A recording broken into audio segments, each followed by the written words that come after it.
The king of the north versus the king of the south. The king of the south became very strong, but his commander became stronger than him, and he began to rule his kingdom with great power. But after a few years, they joined forces. But the king of the south went to the king of the north to make a deal with him, to try to give him his daughter for marriage. But she did not influence him, nor was her power and authority and his power and authority remained. But her and the royal escort and all those who supported her were taken away. After that, somebody from her line in the south rose and attacked the king of the north.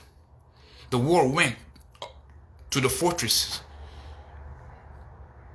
He was victorious against the king of the north. He overpowered him, and he took all the articles of gold. He took their gods, and he left the king of the north for some time. And the king of the north, the king of the south got in a fight. The king of the north mustered multitude of army, mustered many people to go attack the king of the south. The king of the south had rage. The king of the south defeated him, and he started boasting. He started hacking tens of thousands of people, started hacking. And then the sons of the kings of the north came and stored up strife. They were storing up strife. And the king of the north once again mustered up a multitude of army, strong soldiers, and he took a fortified city. And the king of the south could not stop him. The best troops, finest contingent, best military, choice people, says local nation, but whatever, could not stop the king of the north. King of the north even took the beautiful land, a glorious land. And he was bent on strengthening his kingdom. So he went to the king of the south to try to make a deal with him, to give him his daughter for marriage, for a wedding, so he could overtake his kingdom. He did not succeed, nor did it help him. But his reproach was turned back to him. And the commander arose and put his reproach back to him and stopped his insolence, stopped it. And he died without battle or anger. And after that, another king of the north arose. With intrigue and peaceably and deceit, with intrigue he came. He came to power. With no honor or nothing, says local nation, whatever. Once he found a league with a few people, he began to store himself up to make a multitude of armies. He stored himself up. And he fought the king of the south. The king of the south had a very powerful army, strong army. But he defeated them. Why? Because they set this devices plots around him. He set up plots around him. Daniel chapter 11 verse 27. Both the king's heart were bent on evil, and they sat next to each other on the same table, speaking lies to one another, but to no avail, because the end is still an appointed time. They sat at the same table in the same conference. Some translations say same conference, speaking lies to one another. And the king of the north went back to his own country with all the wealth and everything that he took from all the province. He took all the plunder that he divided with his people. He went back to his country. But his heart was still against the people of the Holy Covenant. But he went and attacked the king of the south. He went and attacked the king of the south. He went and attacked the king of the south. But he was opposed by Westerner ships. They came, stopped him, and he was dejected in his heart. And he went back to take his frustration on the people of the Holy Covenant. And he set up an abomination that causes desolation.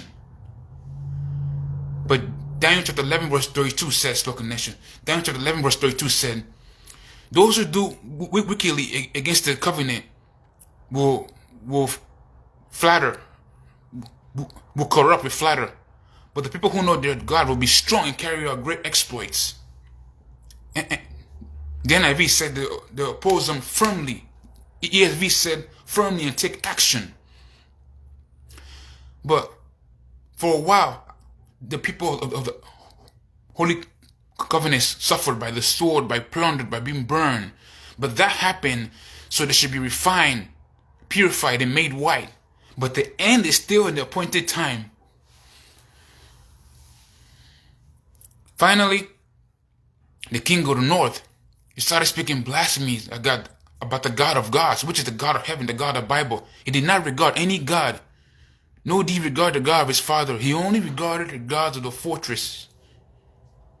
And he only honored the God of the fortress, and only honored and helped those who honored him. And to them he gave gave power over multitude of people. And then he gave a piece of land at a price.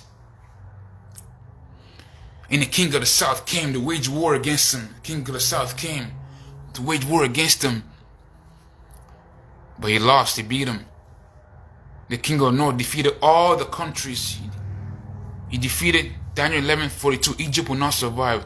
But these nations were delivered from his hand. This nation, Edom, Moab, the people of Ammon,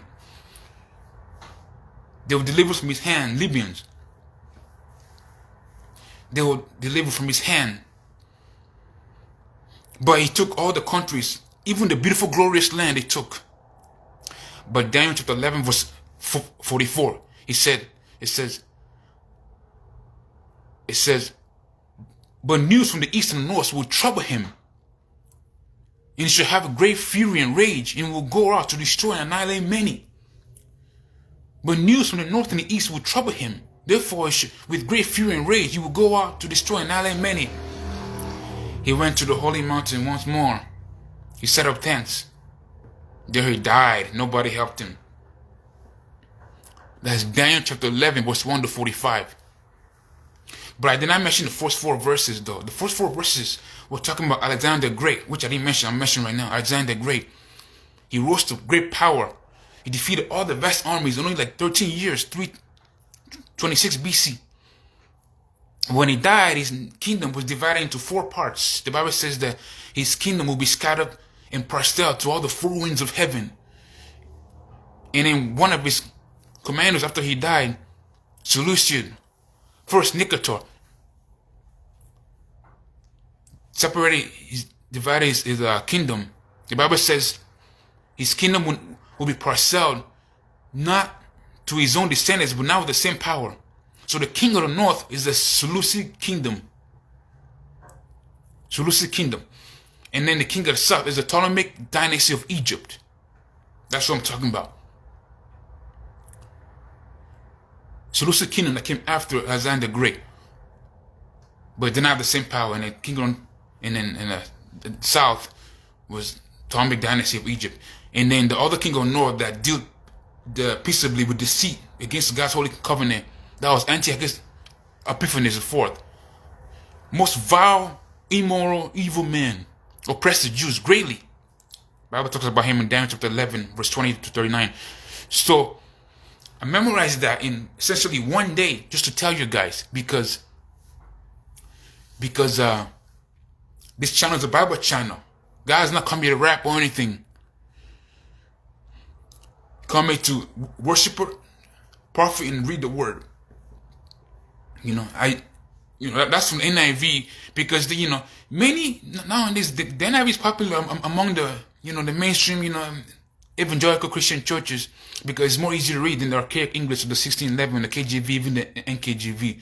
But in the 2011 version of the NIV shifted some verses in a gender neutral way to promote women roles, women apostleship, shift towards a feminism ideology. It shifted from he to she, but it's to formal equivalence. is to help people.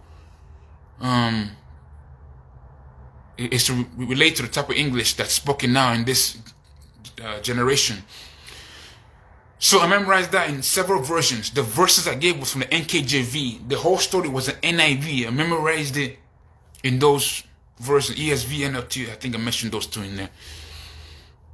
You know, this channel is a Bible channel. I had to come in and I didn't want to let that knowledge go to waste when I studied the history and talk about Daniel 11 when I made the video the other day.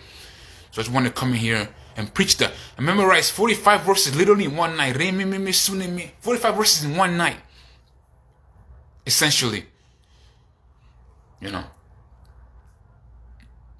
Daniel chapter 11 verse 1 to 45. 45 verses essentially in one or two nights. In one night.